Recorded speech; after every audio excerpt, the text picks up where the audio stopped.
শেখ হাসিনা পালাই গেছে তাদের কর্মীদের ফালাইয়া। আমার নেতা, আমার শহীদ রাষ্ট্রপতি জিয়া রহমানে স্বাধীনতার ঘোষণা দিয়ে দেশে যুদ্ধ করেছে। আমার নেত্রী আপসীর নেত্রী, সে যত নির্যাতন, অত্যাচার, জুলুম এবং নিজে একজন তিনবারের প্রধানমন্ত্রী হয়েও আপোষ করেনি বলেই 4 বছর জেল খাটছে। আমি সেই নেতার একজন কর্মী। আমরা এখানে আছি 5 নং ওয়ার্ড বিএনপি সকল অঙ্গ সংগঠন আছি। আমরা তারেক রহমানের নির্দেশ একটা বার্তা।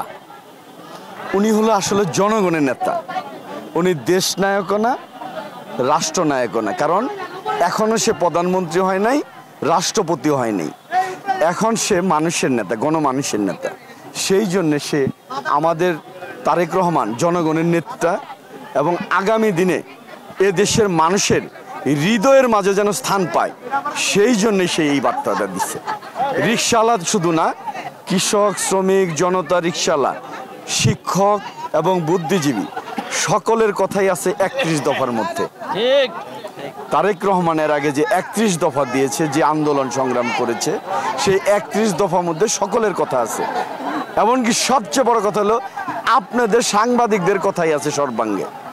কারণ আপনাদের উপরে যে স্টিম রুলার চালাইয়েছে শেখ হাসিনার সরকার, আওয়ামী লীগ সরকার, যে কোনো সত্য নিউজ দিলেই তাকে গ্রেপ্তার করা হইতো, সেটাও এই 31 দফার মধ্যে আছে।